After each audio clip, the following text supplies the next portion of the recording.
नटखट बिल्ली की शरारत। एक छोटे से गांव में एक नटखट बिल्ली रहती थी जिसका नाम था चिंकी।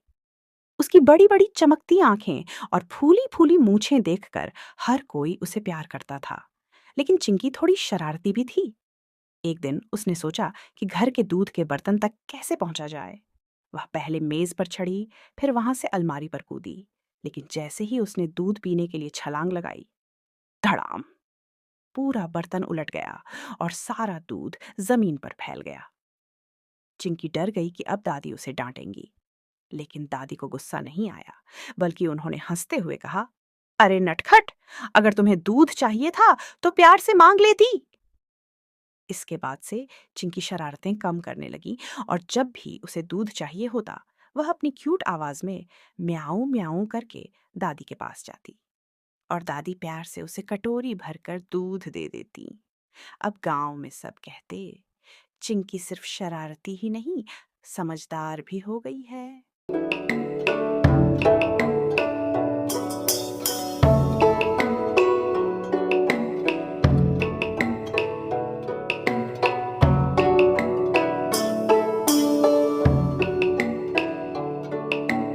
नटखट बिल्ली की शरारत। एक छोटे से गांव में एक नटखट बिल्ली रहती थी जिसका नाम था चिंकी।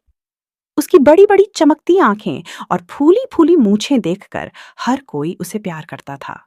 लेकिन चिंकी थोड़ी शरारती भी थी। एक दिन उसने सोचा कि घर के दूध के बर्तन तक कैसे पहुंचा जाए। वह पहले मेज पर चढ़ी, फिर वहां से अलमारी पर कूदी। लेकिन जैसे ही उसने दूध पीने के लिए छलांग लगाई, धड़ाम, पूरा बर्तन उलट गया और सारा दूध जमीन पर फैल गया। चिंकी डर गई कि अब दादी उसे डांटेंगी।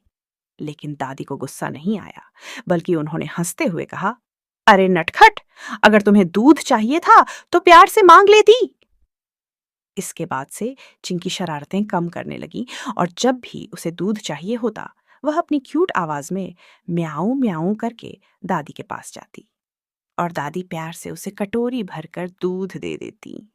अब गांव में सब कहते, चिंकी सिर्फ शरारती ही नहीं, समझदार भी हो गई है।